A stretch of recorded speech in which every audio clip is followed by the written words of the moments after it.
Our poster was not the pub stomper. Our poster sees these other pub stompers in his group. Right. So now our next step is to give our poster some advice. First, you should assume goodwill, because this is how good societies work.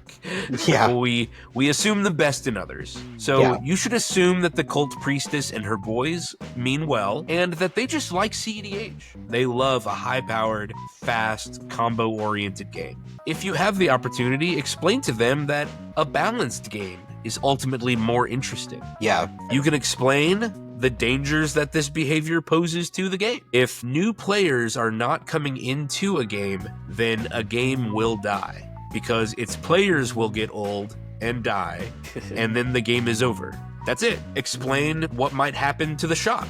Explain that long term, the shop loses money and your events may not fire. And saying, if you want this to be our place to play Magic, you have to make it a good environment for people to play Magic. If an honest, direct, polite conversation about this behavior doesn't work, and you have to stay polite and you have to stay even toned, like don't go off on them, that won't work.